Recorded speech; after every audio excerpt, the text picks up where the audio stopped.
Pierre-Jean Chalancon n'a pas eu d'autre choix que de se séparer de plusieurs biens. Ce samedi 12 mars, les curieux de la vente au Sénat de Fontainebleau ont pu découvrir des pièces appartenant aux collectionneurs, comme le rapportait Le Figaro. Notamment un bassin en vermeil et son aiguière signée de l'orfèvre marin Guillaume Biennet pour Joachim Murat, roi de Naples, estimé entre 120 000 et 150 000 €, a été mis en vente de manière anonyme. Si est son droit le plus noble de ne pas donner son nom, expliquait Jean-Christophe Chataignier, directeur du département Empire chez Ozuna, à nos confrères. Il vend parce qu'il achète, si est le cas de tous les collectionneurs de l'Empire. Point, ce n'est le seul grand collectionneur qui achète et vend chez nous. On ne fait pas une collection sans acheter, ni vendre. En 2021, l'ex-acheteur d'affaires Concluse aurait mis en vente anonymement plus d'une cinquantaine d'objets à Fontainebleau pour un prix estimé à plus d'1,5 million d'euros.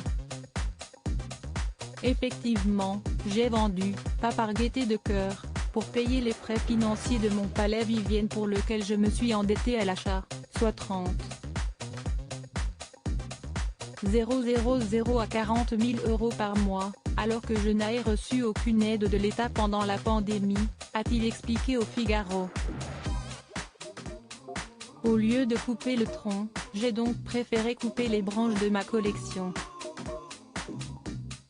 Attristé, Pierre-Jean Chalancon a plusieurs projets pour renflouer ses finances.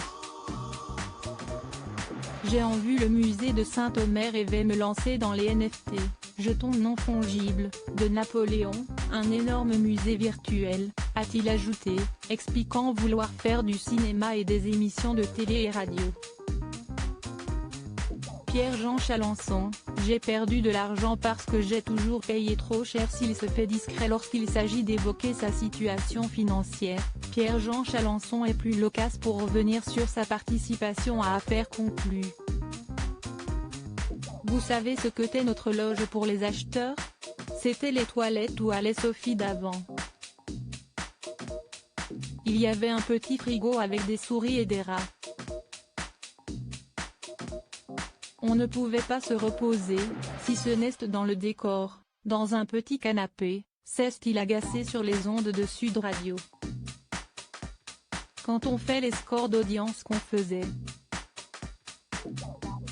Les premières semaines, on pouvait comprendre, mais au bout d'un an ou deux quand on était à 2,5 millions par jour.